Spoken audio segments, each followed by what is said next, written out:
Rasti i parë që e kemi në studio dhe besoj prandaj është në studio se është rasti mirë. Në këtë rast është rasti Dajanës. Dajana, faleminderit mirë që erdhe dhe të flasësh. Për hapësirën. Faleminderit shumë që erdhe të flasësh për këtë gjë, se sido që jeti mirë apo me probleme, prapë ne edhe ti nga Fieri me origjinë dhe studion në Gjirokastër. Po, kështu që sidomos edhe në provinca prapë është diskutimi është gjithmonë tabu. Çfarëdo lloj diskutimi. Më fol pak për historinë tënde. Po, historia ime, më thënë, marrëdhëniet e mia seksuale kanë nisur që në moshën afërsisht 18 vjeçare. Paraprakisht kisha një vit që njihesha me djalin që e kam partner sot, të fejuarin tim.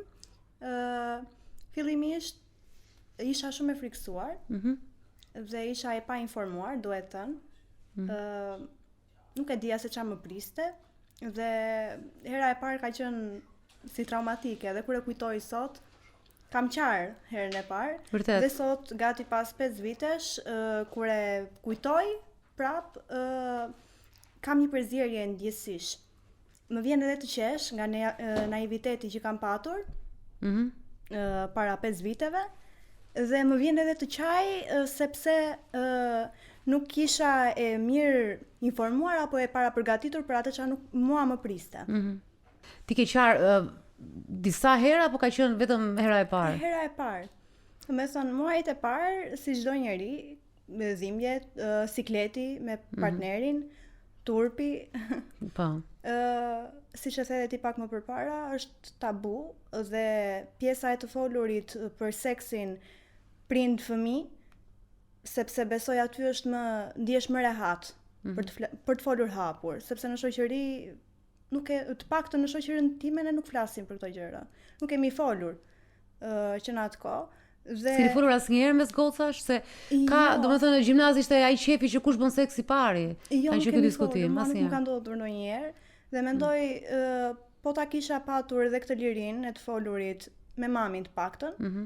Dhe ti kisha mësuar pak gjëra, të paktën për atë ç'a mua do më priste apo ç'a do kaloja. Do isha më e përgatitur dhe do ndihesha mbase pak më mirë. Me kalimin e kohës, sigurisht edhe me ndihmën dhe me durimin e partnerit, ndihem më mirë, ndihem e kënaqur dhe jam falënderuese. Kemi dëgjuar dhe raste të tjera, ka dhe partnerë që nuk të kuptojnë. Sa ishte kjo koha kur fillove vërtet që ta shijosh seksin? Sa kohë do të kalonte? Tani saktësisht nuk e për afërsi. Po për afërsisht 4 muaj ose 4 muaj. Po. Sa vjet jeni bashkë? 5 vite. Po mirë, tash jeni në një fazë tjetër. Po, patjetër. Vazhdoni jeni po aq të zjarrt sa në fillim? Po, shëndësishme. Jemi në rregull. Besoj se në momentet që ti e kupton veten tënde dhe partneri të jep siguri, ti e respekton veten tënde dhe ai respekton kufit e tu, në momentet që nuk je gati, se ka momente që nuk ndihemi gati. Ai të respekton, bie dakord dhe ti ndihesh mirë. Besoj se në një marrëdhënie unë një partner seksual kam patur dhe mendoj se nuk është i rëndësishëm numri i partnerëve seksual që ti ke, por aq sa është e rëndësishme siguria që ti je partneri në një marrëdhënie. Besimi. Po, besimi.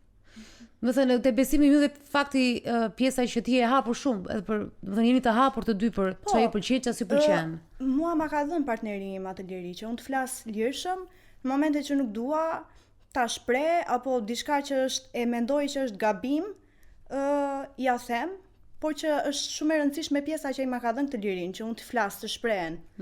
Ndihem komforte. Sa e rëndësishme është kjo që përmendi Dajana, sepse ka shumë çifte në fakt, të cilat realisht nuk flasin. Duket sikur flasin, duket sikur kanë intimitet, po fjala intimitet në fakt në vetvete, përveç seksit, intimiteti është ajo, është të ndash gjithçka, pra të njohi në çdo centimetër tëndin, qoftë edhe në sjellje, qoftë edhe në dëshirat e tua, dhe ka shumë që s'flasin kurrë për çfarë realisht duan. Dhe se ka deri në vdekje, ti nuk e di. Po pikërisht sepse perceptohet që seksi është trupor, nuk është mendor apo emocional në disa raste, aty kur nuk flitet.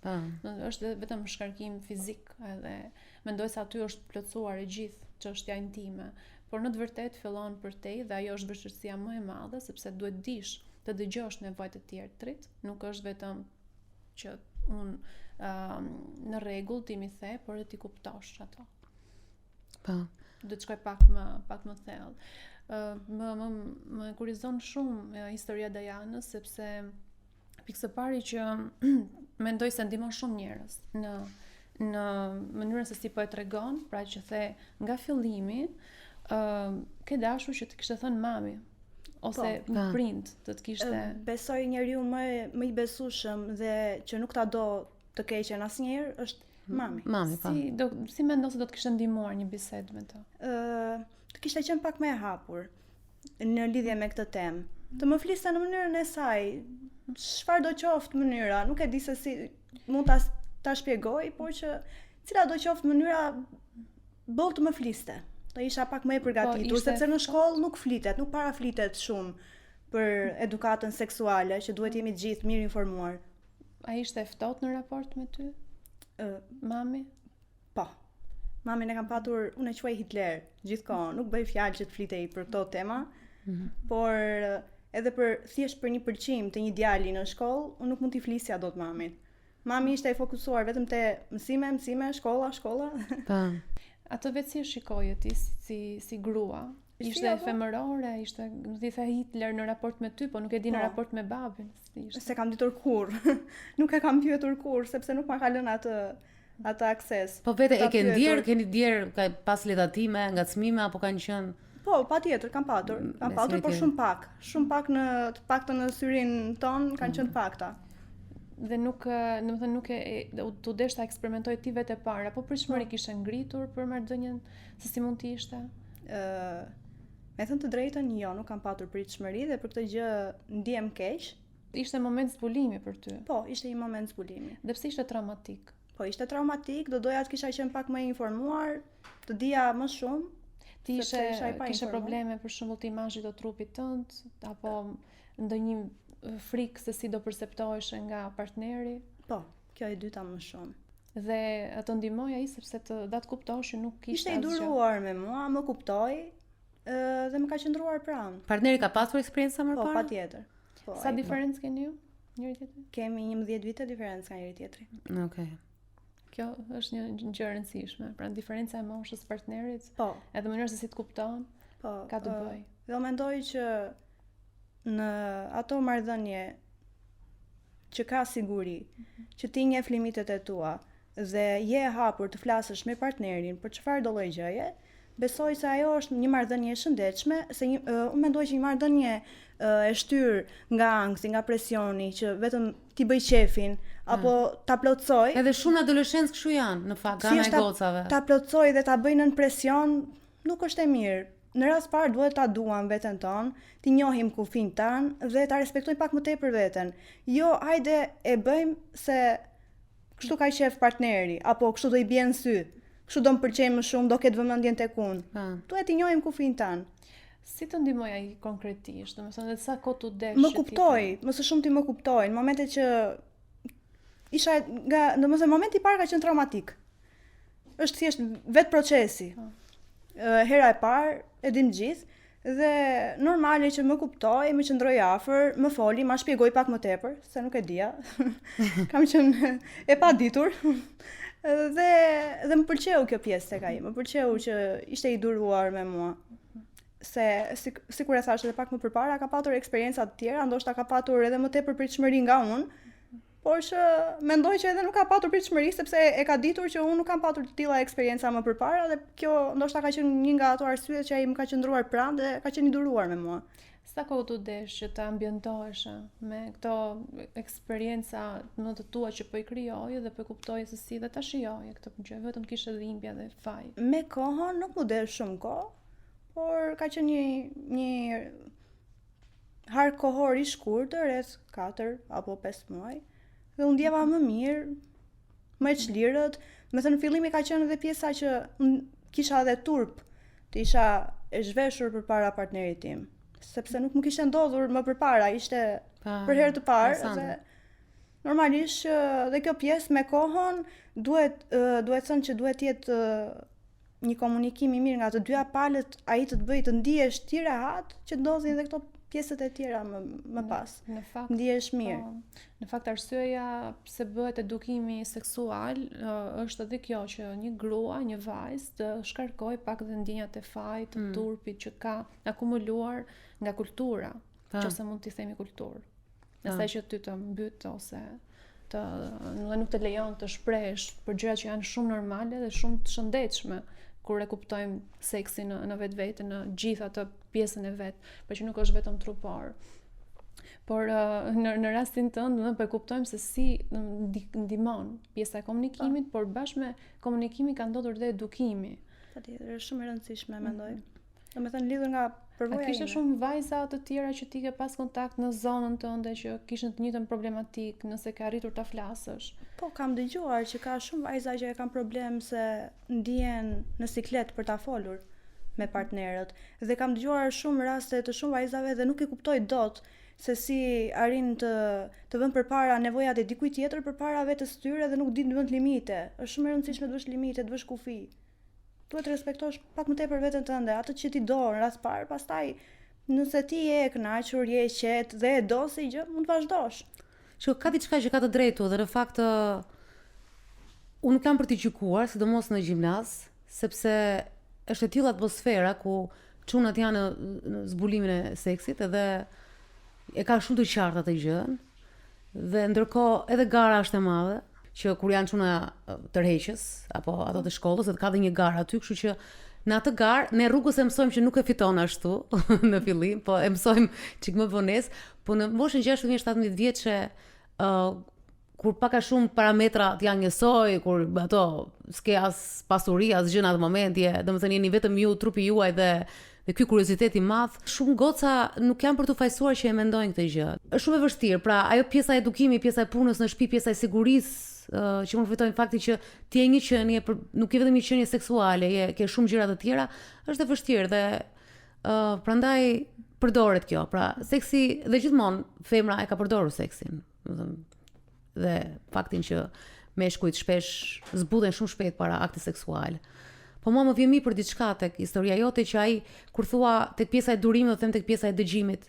Po. Edhe të trajtuarit ty jo vetëm si objekt seksual, sepse kjo ndodh dhe unë mendoj që shpesh është dhe fat që ti ke njohur këtë njeriu në atë moshë, sepse është një moshë që ndoshta nuk i ke gjykimet aq të thjellta sa mbas shumë kohësh, që mund të kesh dëshmërinë intuitën, po se kupton, e di që ky është një njeri, po te pjesa seksit njerëzit zbulojnë shumë gjëra të vetes në seks që ti nuk të shkon mendja, pra ajo është kuriozitet më vetë, është kështu si misteri, derisa të shkon në krevat për herë të parë është një misteri i madh. Pastaj është misteri si sillet ky njeriu, shef dikë që është komplet një tjetër gjë dhe sidomos meshkujt zhderrohen, pra gjatë aktit seksualit sikur transformohen, sidomos kur e kanë atë pjesën e epshit dhe ti sheh një njerëz që mund të korci, si thonë ato anglezët, që të shoqërojë, të jetë gentil gjithkohës dhe pastaj aty shumë sidomos të rinj, domethënë adoleshencë, kështu janë sa të mbarojnë punën, dhe ti shef dikë që nuk ka asnjë lloj kontakti, asnjë lloj emocioni, asnjë lloj gjëje dhe merr informacioni më të gabuar për seksin. Ose edhe pastaj kur e lidhe me shumë goca të tjera është pak a shumë e njëjta gjë dhe ky informacion qarkullon dhe bëhet një, pra kjo është shembulli.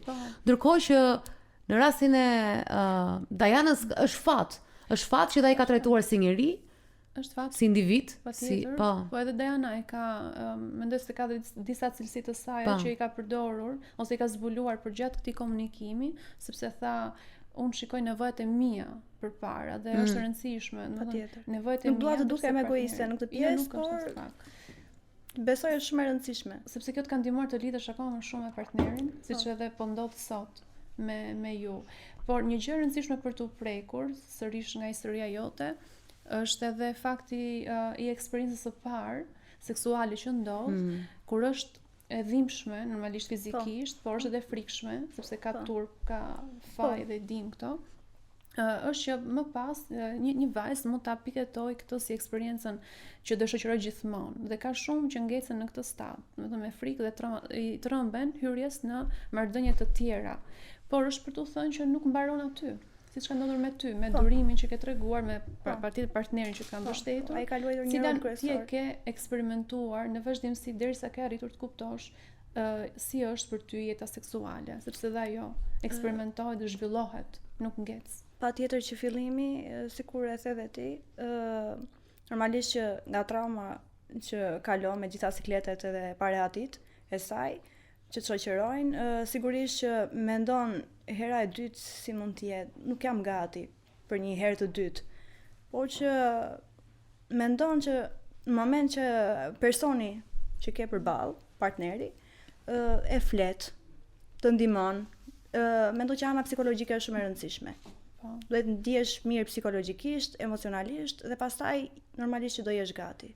Dhe mua kjo më ka bërë të ndihem mirë, që kam vazhduar edhe një herë të dytë, të tretë, me radhë, që jam ndjerë dhe më mirë më mbrapa dhe e kam shijuar më vonë. Shiko, në mungesë informacioni, imagjino që ai mos i thoshte është okay, qetësou.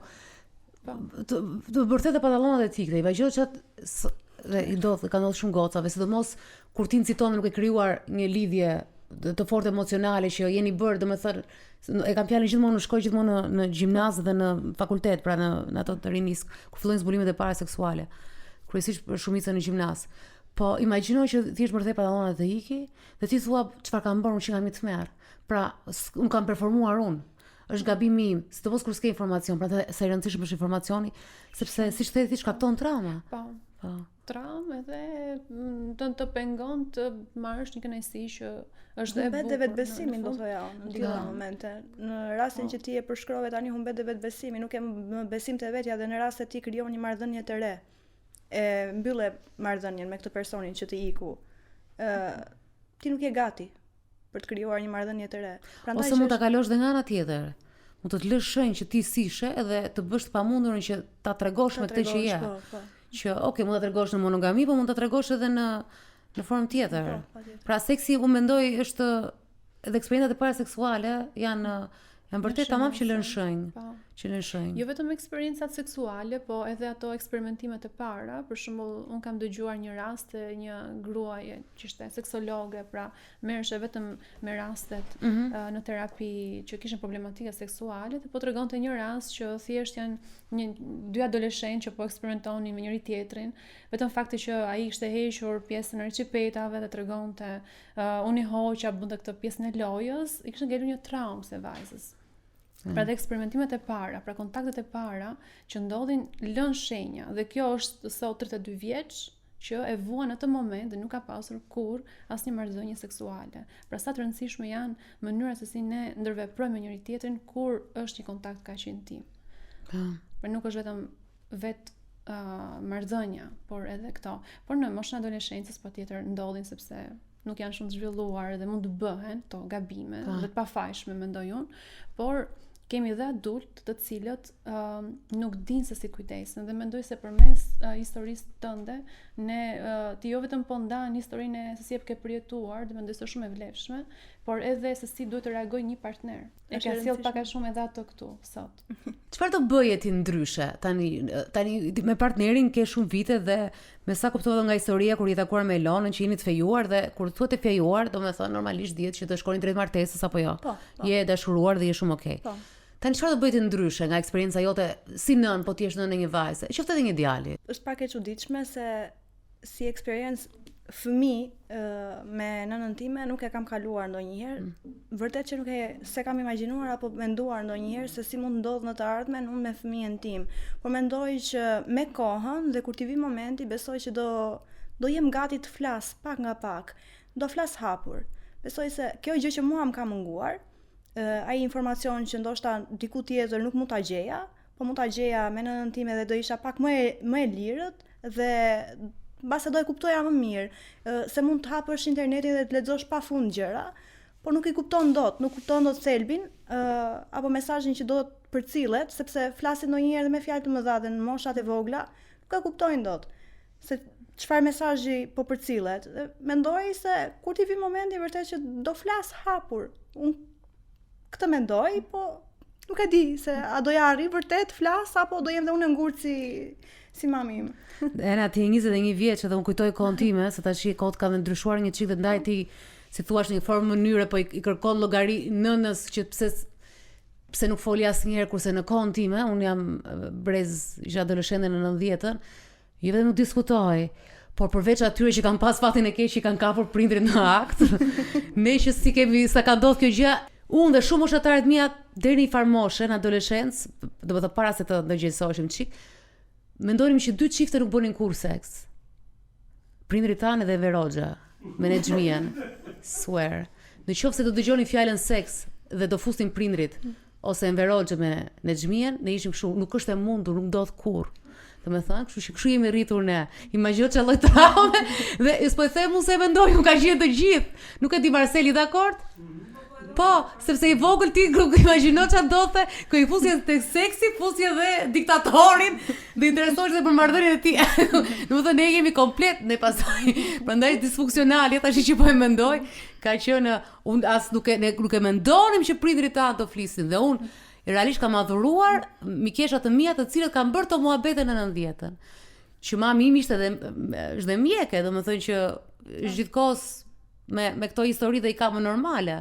Dhe prap nuk diskutoj fare, madje do t'ja them këtë se mami e ka kuptuar tash që është gabim, por mbaj mend që unë bleva një palë recipeta të zeza dhe tha, "Çike këto me recipeta me ngjyrë." Kupton çka ka qenë? I thash, "Pse çka kanë? Këto i veshin vetëm."